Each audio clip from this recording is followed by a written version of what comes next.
everyone, welcome to our private mobility engineering dealer channel. Thanks very much for tuning in. I've got a special video for you guys today. I'm here with one of my really good friends, Kevin Spiteri. Kevin is an owner of a digital marketing company, and when I say he's a really good friend, he actually is one of my close personal friends as well. We go on holidays together and all that kind of thing. And he's also an expert in digital marketing, or just in marketing in general, but he's a real expert in digital marketing, which is today's day and age of marketing, as you guys may or may not know.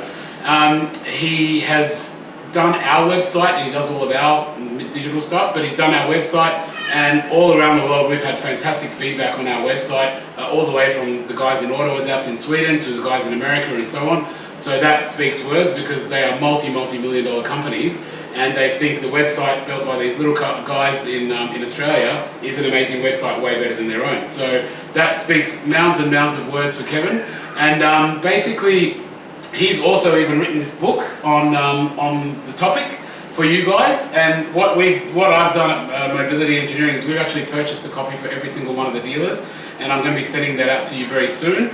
And hopefully you can get some benefit. I've read it and I think it's a great book. It was really easy to read, and also just had really good tips on sort of defining this modern digital world for us. So yeah, basically we're going to ask a few questions, and on top of that, what I want to do is ask a couple of questions with Kevin, and hopefully give you a couple of little hot tips that can help you as well, and just a little bit of a value here. Kevin's time is normally thousands of dollars an hour, so the fact that he's doing this for us is a big favor. So thanks very much, Kevin, and let's get into it.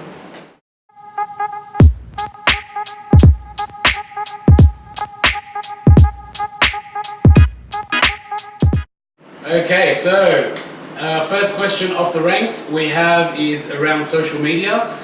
So basically, one of the new forms of advertising or marketing seems to be around social media. But in our feedback and talking to the dealers, a lot of you guys don't even have Facebook, and some of you do, some of you don't. It's not really that active. And when we speak to you, you're a bit confused. And I've talked about videos in my previous videos about sending me content, and I'll share it for you, and I'll tag you guys, and we'll co-market. So I guess one of the questions was around social media, and I wanted to ask Kevin, should our dealers who are small businesses, by the way, just to pre-qualify this, Kevin has been working with us for a few years now, so he knows all about you guys and what kind of companies you are, so he's got that background and that knowledge. So with that in mind, should our dealers, one, be on social media? Should they have pages on social media? And if they should, what mediums of social media should they be on? Facebook, Instagram, whatever else is out there, let us know. Thanks, Ali. Obviously a really great opportunity to be here and to chat to you dealers. It's actually quite an honour to be able to share some of this information with you and hopefully set the best direction for you and your businesses. So to answer the question, and it's a great question because I see it with businesses, and not just in your industry but across every industry I deal with. One of the biggest challenges is the overwhelm that's generated in understanding where the best place is, or what the best channels are to use to market your business. So the easiest way to look at it is to understand where your audience's attention exists. So in your instance as dealers, you have two primary audiences as I understand it.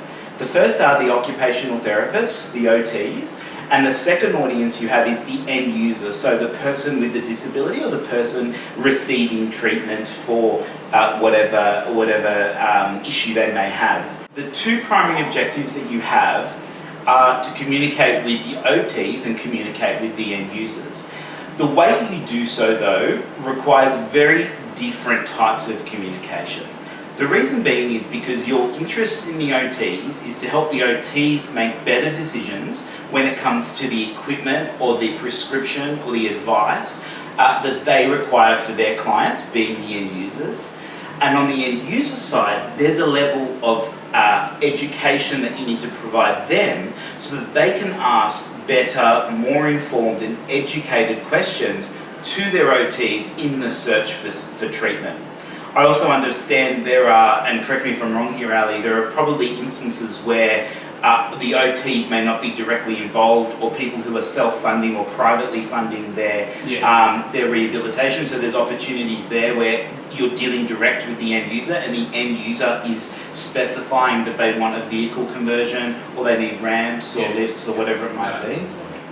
So with that in mind, trying to keep it simple, there's two things to consider. So firstly, and we'll start from the end user and work our way back to the OTs. There are two platforms that I think you should use for those two audiences. Looking at the end user side, Facebook is the place to be. And the reason being is it's got the majority share of the attention for that audience. We know that people with abilities and disabilities, the mass of people are on Facebook.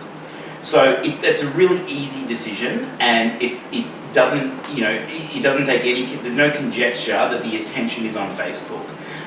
The reason, however, I don't suggest that as much for OTs is that you've got a limited resource, you probably have a limited budget, and you've got a limited ability to produce content.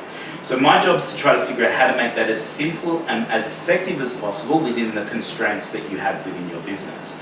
So from an end user perspective, you use Facebook and can use Facebook to build a really good audience of people, of your customers. And you have to remember that within the end user segment, there are multiple people who are influenced or who will influence the decision-making process. So sometimes the person with the disability is obviously not the decision maker. They may be unable to make the decision. So therefore you might have parents or carers or siblings or children who may all be involved in making the best decision for the person who requires the assistance. So there you've got a mix of able and disabled people whose attention are on Facebook. And that gives you a great platform to be able to create content that helps educate them, inform them, and engage them in a way so that they feel they know enough and can learn enough to make the right decisions when it comes to looking after the person with the disability or the person who requires the support. So that's the Facebook side of things for the end user and the people who are involved in the decision-making process for end users. When we think about OTs, very much professional environment, there is a lot of restriction as to what they can and can't say, the way they market, where they spend their time and their media. Now, I guarantee that a lot of them will be on Facebook, I'm sure of that. But where I see now, especially in 2018, the biggest value to get in touch with and to network with OTs is through LinkedIn. LinkedIn, hands down, is the fastest growing platform. It is the best platform when you're talking business to business or professional to professional relationships. And if you as an entity are providing and creating content that is meaningful and valuable and ultimately helping to make OTs' lives easier, because let's face it, these guys are under a lot of pressure. OTs have a really tough job. I know I would find it really hard to be an OT, and I totally admire what they do. They need to get to the answer and to the source of the solution as quickly as possible. They have people's lives in their hands, and for you, you can leverage the power of LinkedIn to create that relationship with them.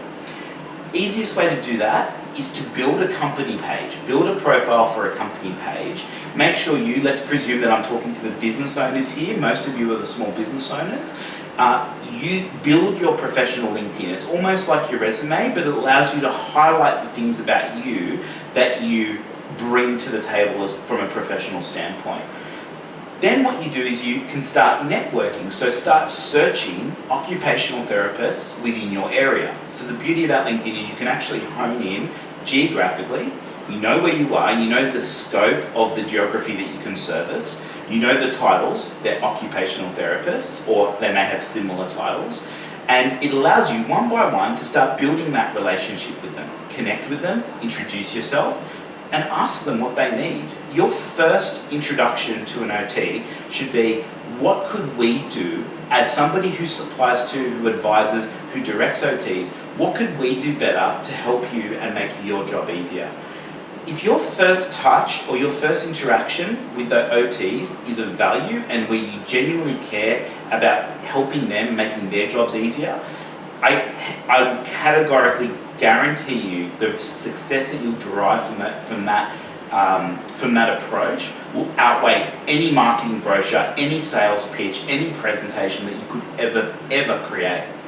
because what you're doing is you're adding value and you're demonstrating that you're an expert at what you do. You know exactly what you're listening to the issues and challenges that they face on a day-to-day basis. And so I recommend you use LinkedIn to start that education. Then start producing that information, start producing that content. Very simply, it doesn't, anybody who has one of these, you have more power in the palm of your hand with a simple smartphone. There is no excuse for not being able to create content. It does not have to be difficult. So absolutely use LinkedIn to start creating short videos, maybe short pieces of articles, and just ask them, what are your questions? Once you find out what I bet you take a look at your business, go to everybody in your business. I want you to all try this. Ask everybody who's customer facing in your business, and ask them what questions they get asked on a daily basis. I would almost guarantee you can come up with at least 20 to 30 questions that are the same across the business. Start off by answering those questions. Then ask the OTs, what questions do you have? And then start answering those questions. So that's my take on social media. The two channels, the channel to get in front of your end user, Facebook, the channel to get in front of OTs, LinkedIn, and hopefully there's some really simple tactics that you can employ tomorrow to get your business in the eyes of your customers and across the best channels that you can activate quite easily. All right. Thanks very much for that, Kevin. That was a great answer. And just a quick little follow-up on that. What about if we're producing content? What if our dealers were to just pick some of that up and share some of that? Would that be valuable as well for them? Absolutely. So this is a great example of where you don't need to reinvent the wheel. And what we call that is repurposing content. So if there's already content that you know is of value to your audience, and I know, Ali, what you do with your team and the content you're creating is so valuable because nobody's really doing it. Nobody has really taken the time to care enough to provide that education. You as dealers can take that and share that on your LinkedIn. It builds the mobility brand, but it builds your brand. And you have a relationship between mobility and your business. So that content will become extremely valuable for you and will allow you to have better conversations with your customers and your end users. Yeah, so that's great. And just the last thing, as I mentioned before, even if you get questions from your own customers and you don't feel like you want to create that content or the videos yourselves, send it through to us and we'll create the answers and we will mention your company and we will specifically state it's for your company. Our aim is to promote your company. So yeah, if you don't feel like you can do that, send it to us and we'll create it for you. And we'll share it on our channels and we'll also tag yours and give it to you and you can do whatever you want with it as well. So thanks very much for that, Kevin. Thanks, Ali. All right.